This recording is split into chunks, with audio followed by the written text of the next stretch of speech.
Just a block down from Hollywood Boulevard in the movie capital of the world, Hollywood, California, is the newest restaurant in town, Souel. It'll be a Korean barbecue restaurant, and the plans call for a jellyfish tank to be placed in the wall behind the bar.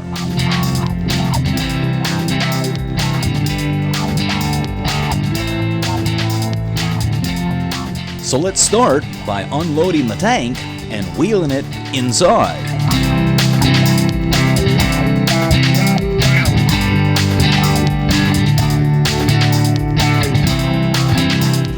We've been in touch with the general contractor prior, and we've provided them with the drawings of the cabinetry needs as far as the equipment is concerned.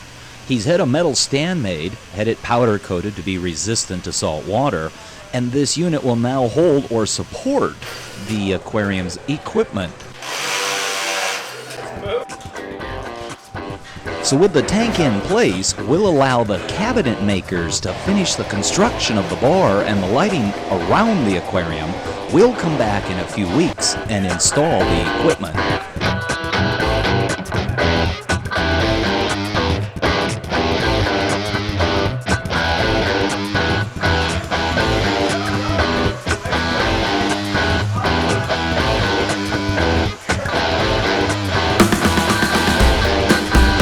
It's now a few weeks later. They've almost finished with the bar and overhead lighting.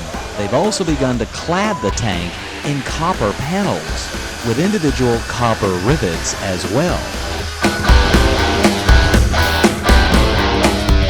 We're going to start first by cleaning up our work area. A clean work area is a happy work area. So that I can get a sense of all the equipment and its position, I'm going to do a mock setup.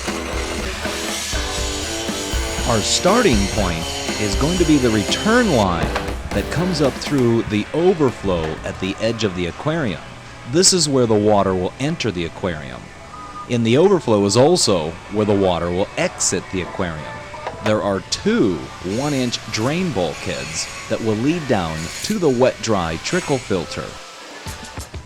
Since the tank and internal overflow are so narrow, we're going to use tongs to help extend or reach down to the bottom of the overflow so that we can place or secure the bulkheads in position. There are two 1-inch drain line bulkheads that protrude through the bottom of the overflow. The third bulkhead belongs to the 1/2-inch return line that connects the filter system, chiller, and water pump with the top corner of the tank via this elbow here. To connect the two different points, we need about 39 inches of flexible tubing.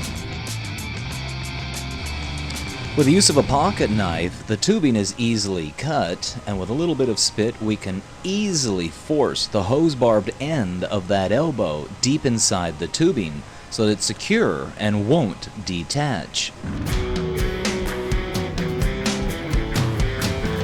Once again, we can use the tongs to extend our reach down to the bottom of the overflow and make sure that the third bulkhead goes into position properly.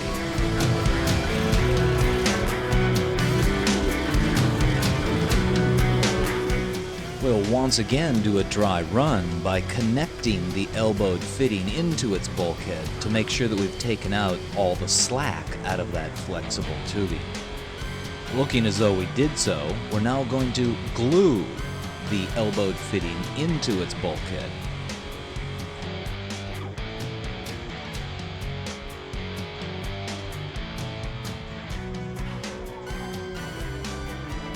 And it looks like a clean job with the cement, and you can now get a feel for the overflow. See the two 1-inch drain lines? And of course there's your 1/2-inch return line. We can now unwrap the plastic from the filter, slide it back into place, and begin to figure out how we're going to position the two drain lines so that they're effective and yet attractive. You may recall from our original episode that I made reference to the plumbing being art. It needs to look as good in the cabinet as it does up in the tank. And here we have 2 hoses and limited space. Now that we've curled the 2 drain lines so that they are attractively positioned, we can now glue the fittings into place. Once these 2 hoses are glued at the filter end, and the opposing ends of the same hoses are glued into the bulkheads on the underside of the tank, the drainage portion of the tank will be completed.